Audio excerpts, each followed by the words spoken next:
Hello, and welcome to Stories from India, a podcast where we talk about myths, legends, and folk tales from India.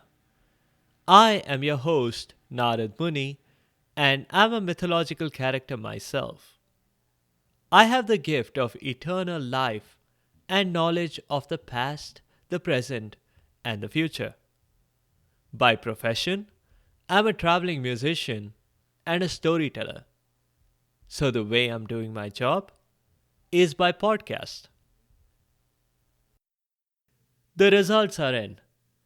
An overwhelmingly large number of you prefer to have one longer episode every week with occasional bonus episodes.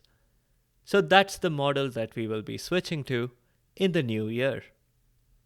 Thank you so much for your responses, and as always, thank you for your feedback. The scary shape shifting monster gnashed her long, sharp teeth and rushed towards where Sita was sitting. The poor, defenseless crown princess of Ayodhya was about to be devoured by a monster who claimed to be the most powerful being on earth.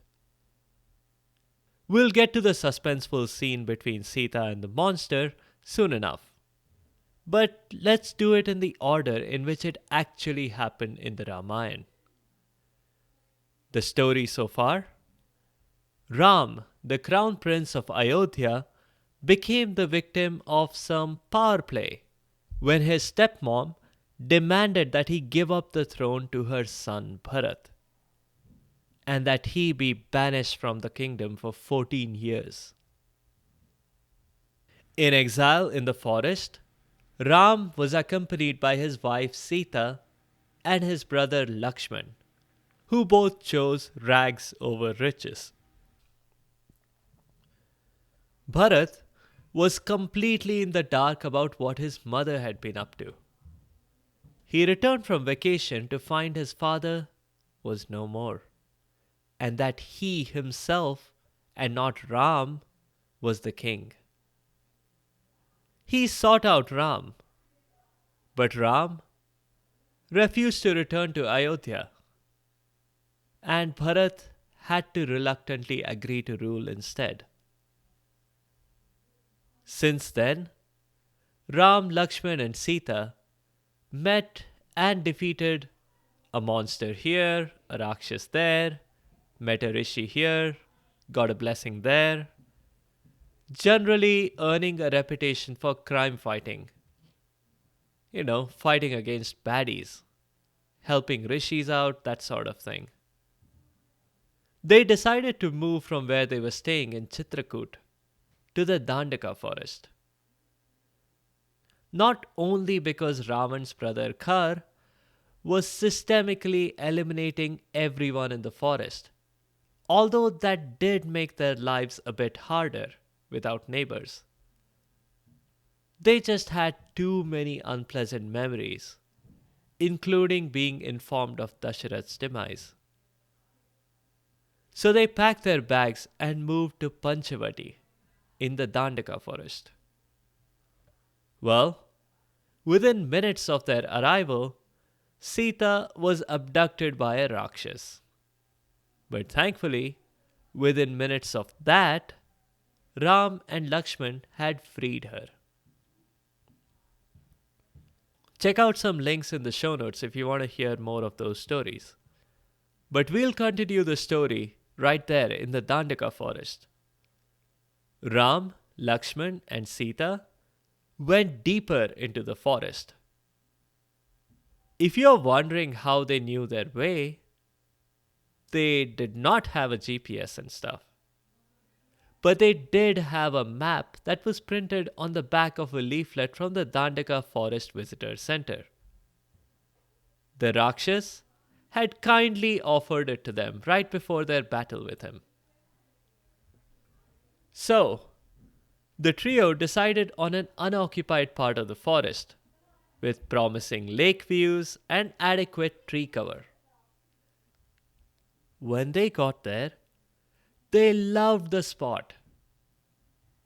Lakshman, who had been handling the map from the Dandaka Forest Visitor Center, spotted something on the map that shocked him. "Arg!" he said. "This forest is managed by Khar. See here? Do you see this advertisement asking visitors to donate to the governor's fund? It's signed Khar." "Khar? The same Khar whom we wanted to avoid in Chitrakoot?" asked Sita. "Yup, it sounds like it," said Ram. "Well, Khar or no Khar, I love this beautiful place. I think we should stay right here.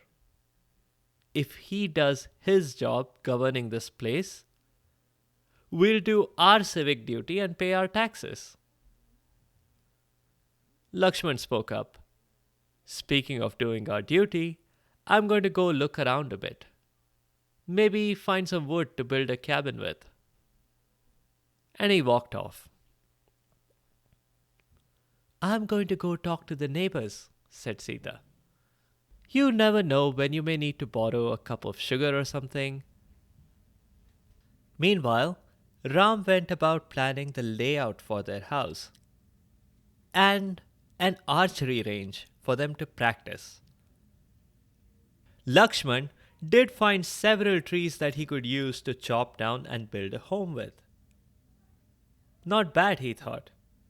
It should only take him a couple of days. And if the weather held up okay, they'd be fine until then. As he was chopping down those trees, he also took the opportunity to paste several posters on trees. "You want to meditate but have a Rakshas problem?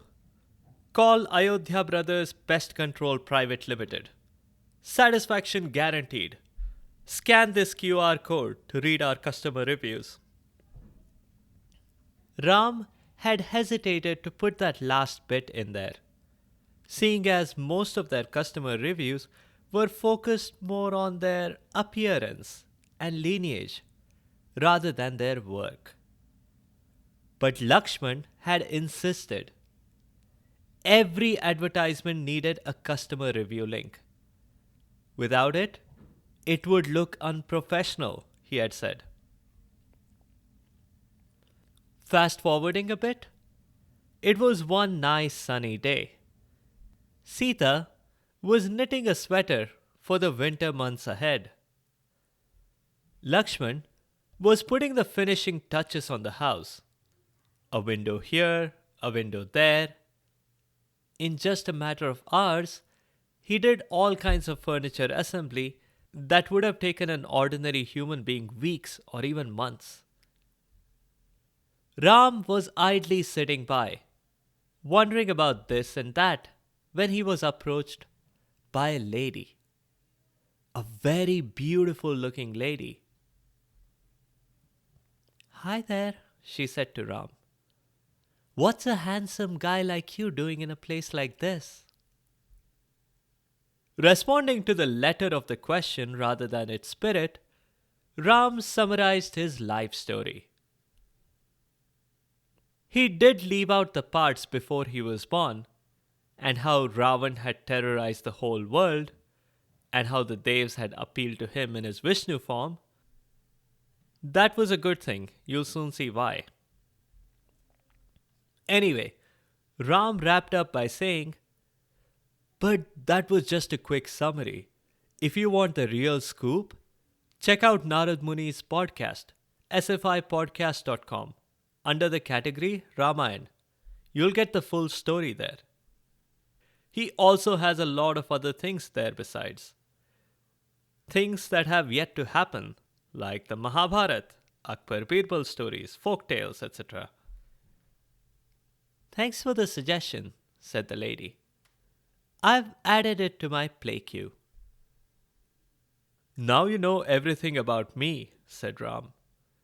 "But I know nothing about you. How come you're all by yourself in this forest full of Rakshasas and other wild animals?"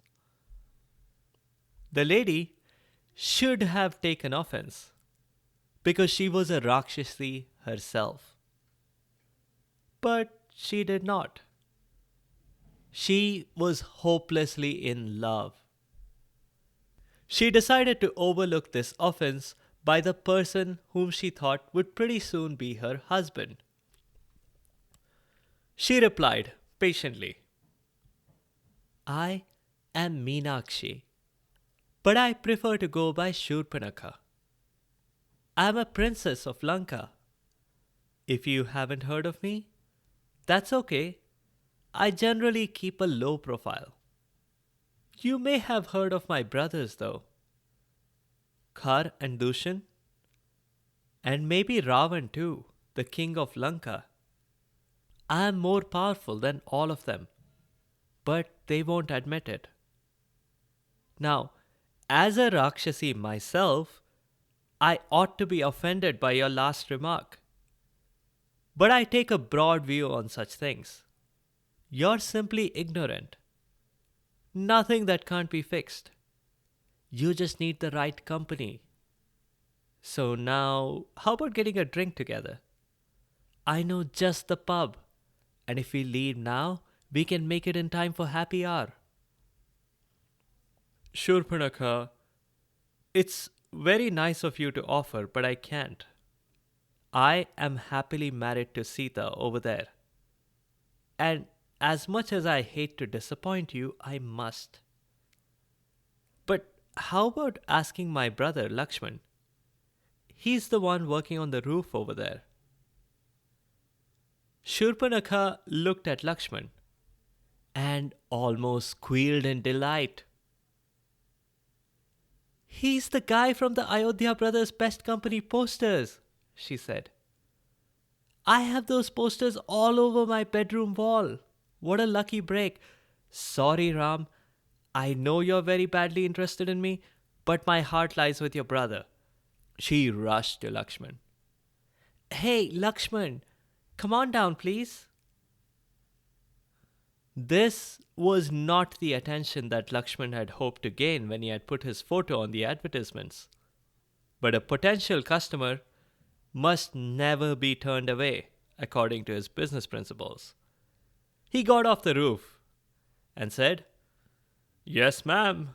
Ayodhya Brothers Pest Company, always at your service, night or day.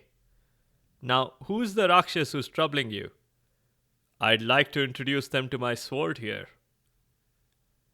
That statement dampened Shurpanakha's excitement. That was a terrible remark to make. But like I was telling your brother just now, I'll ignore it for now. I don't need pest services.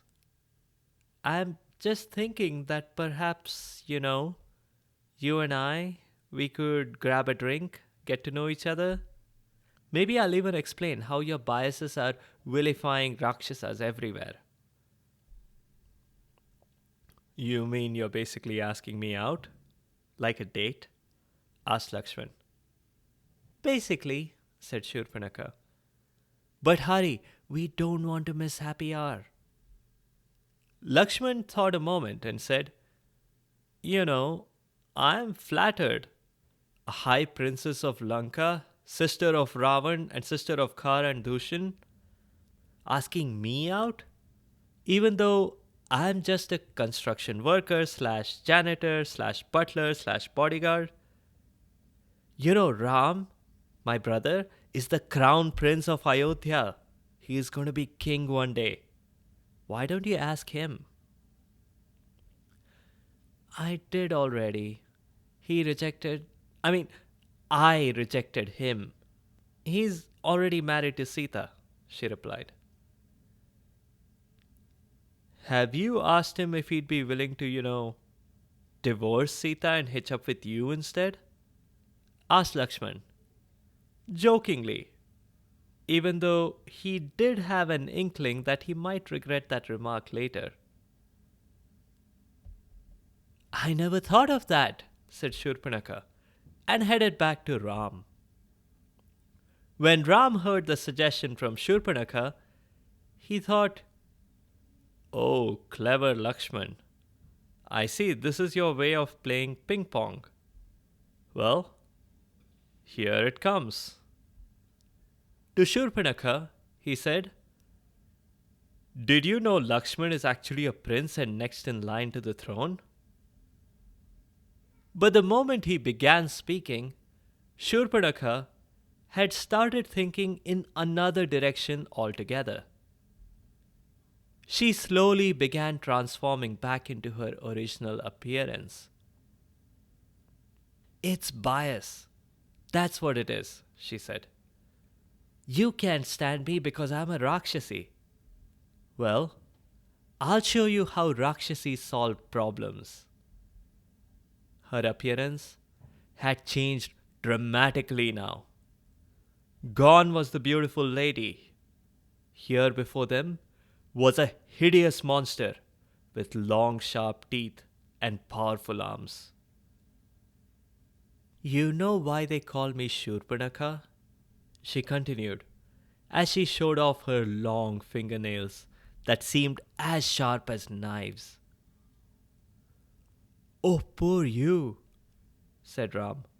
"How do you eat your food when your nails are so sharp? Do you end up poking yourself a lot?" "I'm a shapeshifter," she said. "I literally transformed in front of you just now.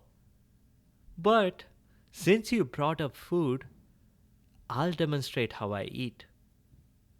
On the menu for my first course, minced Sita." And saying so, Shurpanakha rushed towards where Sita was sitting. Sita had not been paying much attention. Her focus was entirely on the sweater she was knitting. She had noticed the beautiful lady talking to Ram and Lakshman earlier, and she knew it wasn't one of the neighbors. The neighbors were all rishis. But she thought this was probably a potential client for their pest control company. She was therefore surprised when a few minutes later she heard the sound of someone rushing at her. She looked up to see the hideous monster almost on her. "Lakshman!" shouted Ram to alert his brother, who was a lot closer to Sita than he was. Lakshman sprang into action. With his trusty sword, he quickly intervened. It didn't take much. Lakshman's preferred weapon was a bow and arrow, but that does not mean he was not skilled with a sword. Lakshman tried to inflict minimum damage, but ended up snipping off Shurpanakha's ears and nose. Sita looked at Lakshman puzzled, wondering why he hadn't gone for the nails.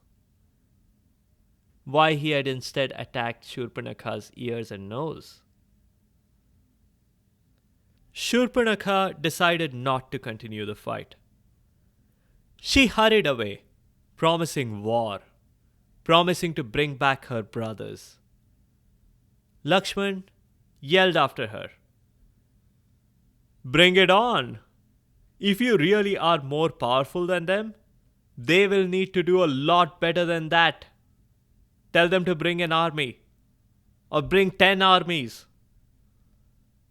Soon, he was going to get his wish. That's all for now. Shurpanakha has had many events in her life, and some of them are very interesting. We'll try and cover those in a future episode. In the next episode, we'll learn from animal behavior from the Jatak tales. That's all for now. If you have comments or suggestions, or if there are particular stories you would like to hear, please do let me know by leaving a comment or a review on the site sfipodcast.com or tweet at sfipodcast. You can also find me on Instagram and Facebook. Be sure to subscribe to the show to get notified automatically of new episodes. Thanks to all of you listeners for your continued support and your feedback. The music is from purpleplanet.com. That's purple-planet.com. I'll see you next time.